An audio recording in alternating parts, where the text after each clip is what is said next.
Hey everybody, and welcome back to the channel. These new test range training regiments have been really cool. The prior one was the first video I got that I posted, and I got a score of 96 without really putting it was my first go around.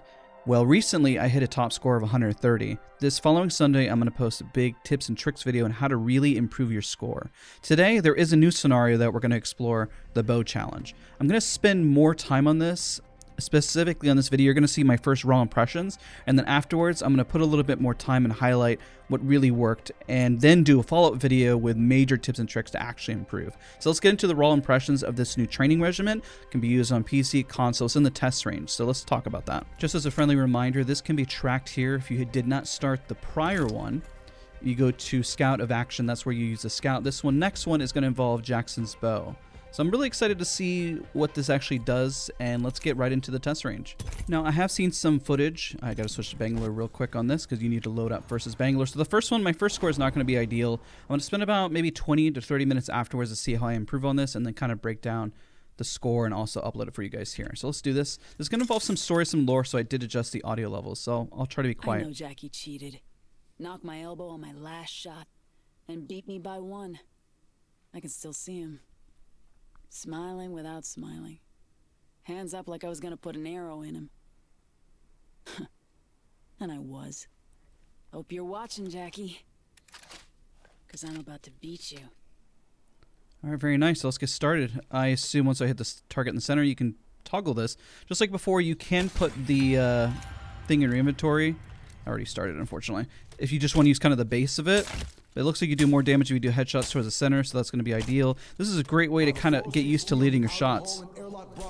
Engaged. I repeat, engaged. 406. That's a... Damn it, Nita, get the hell away from the... Jackson, just hold on. I can't. I need a grip, but I can't hold on. Hold on to me. No! Jackson!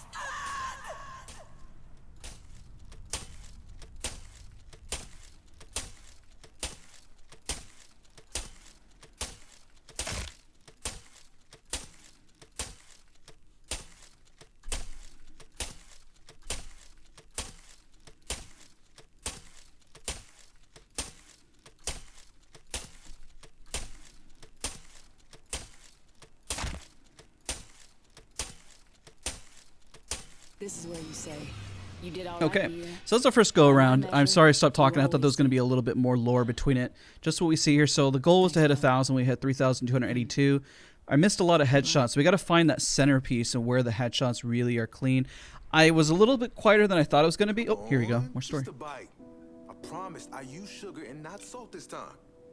The acting has been really solid on this. I've been really enjoying this. What's going on? It reminds me of Grandma too much. Of home. And you're acting like you don't care that we'll never see them again. Like you forgot them already. No, listen, Nita. Letting go of something doesn't mean losing it. You know, when I taste this cake, I see the mole above Grandma's left eyebrow. I smell the chocolate chips she hid in her apron pocket. I hear the rasp in her laugh. Her real laugh. You know the one. These stories really hit hard. They feel so authentic. They feel so real. Listen, I know I won't see her again, but I know I'll never forget her. Because she's a part of me. I can't, Jackie. I won't let go.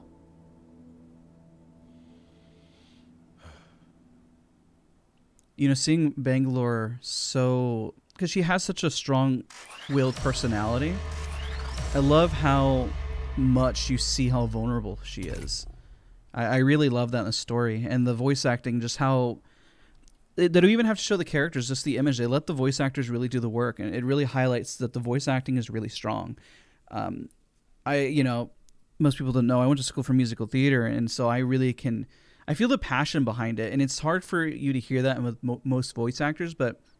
I love how they also accent with a lot of like noises and stuff.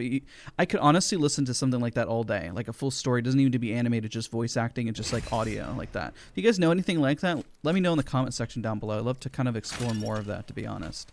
So now let's go back, and what's going to end up happening here, I'm going to cut and I'm going to practice a lot more on this. I'm sorry I was really quiet during the training. Some quick tips. I got to find the centerpiece of this, and you can, again, I kind of screwed up the start. You can put your sight away, so then if you just want the irons, and the centerpiece is like right there. I guarantee I'll probably be better with the centerpiece. What I'm going to probably do is just remove the... Yeah, I think that's probably what I'm going to do. I'm probably going to remove the 1x2, but it's also great practice as well to kind of get the feeling of where that center is for the headshot. And you have to lead a little bit more than you think, even though the velocity of the bow check is extremely fast, especially compared to the wingman. I think you guys should leave comments down below and let Respawn know. I don't know if they watch all my videos or anything, but let them know that you want more of this. I would love this same scenario, but with the wingman. I love how it changes directions. I would love the ability to change how fast it strafes left and right, and also to change the distance if I was able to put it closer and make it go super fast or super slow. I think this stuff is really, really exciting and really cool. It's why I'm posting videos on it. So I'm going to segue to hopefully my best round. Let's see if I can snag at least 5,000 damage, and then I'll spend a couple days on this and I'll see what my top score is. Comment what your top score is down below, and let's try to match, because I know I was talking with a lot of you. The last one I saw people were hitting like 125, 126, and I'm excited for the scout to post like that I hit 130, and I love the fact you guys are all passionate about this. So let's cut to maybe my best round.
Okay, so that was my best score at 4,104.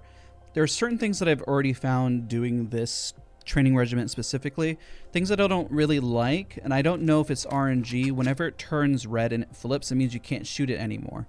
I found I had always my higher scores when I just kind of kept going with the tempo, meaning, you know, kind of hitting that Deadeye's tempo consistently with the bow and just kind of shooting through it. I need to do this a lot more to figure out if that becomes a factor. Otherwise, it's kind of full RNG what your score is going to be. I also noticed the headshot location is a little bit higher. I mean, it's like dead center, but as you keep shooting and it keeps going, it doesn't feel like it's center anymore. It feels like it's a little bit higher up. I just need to practice more leading my shots with this and just kind of smoothing it out. But those are some just tips. The biggest thing, if you're on controller or mouse and keyboard, that you can practice with this is keep practicing how tight you have your grip on your mouse or your controller. I noticed after doing this for a while, it reminds me of my right trigger finger, that I'm holding it a little too tight. And it does feel really awkward to shoot the bow consistently, kind of hovering over. So those are some initial tips I can kind of address right off the bat. Notice that, like, when it's right, it doesn't do any damage there. So I would just kind of keep this more consistent personally. Sometimes I feel like I'm landing headshots, but then it doesn't register, and that could be either latency, but I guess it kind of teaches the damage that you could potentially do with the bow and kind of getting used to things. I'm not sure. I need to spend a lot more time, but it definitely opens up a lot of holes in thought process with this. I ended up going with the 1x2 just because headshots, even whenever I switched this off, I didn't even feel as consistent landing headshots. It seems like as I kept shooting the same marker over and over again, like it kind of blocks out the headshot area. That's the theory. I don't know. Maybe I'm crazy. I'm trying to, like, if you muddy it too much by hitting the centerpiece way too often, then it messes it up. But otherwise, please leave a comment down below. I'm going to practice this a bit more. I don't feel like 5,000 damage is out of the question, but I feel like I was already starting to kind of slow up. I didn't spend too many. I maybe did about 10 attempts. so far, and it was a little muddy, but I need to spend a little bit more time to be more diligent. This is kind of the difference between when you're using an aim trainer versus whenever you're not, and this is kind of more of a real world scenario. But again, to recap, sorry for going back and forth on this, I really find this topic really interesting, is don't death grip your mouse, your controller, try to make sure you keep as many headshots, keep up with the Deadeye's tempo consistently just to maintain DPS, even though if it flips right, you do no damage. Sometimes it'll flip just in time for you, but I found if I stop during the red, then I lose the Deadeye's tempo, and then of course I lose damage and my score is even lower, even though I may land more headshots. So again, let me know what your scores are down below, and I'll see you guys all in the next video.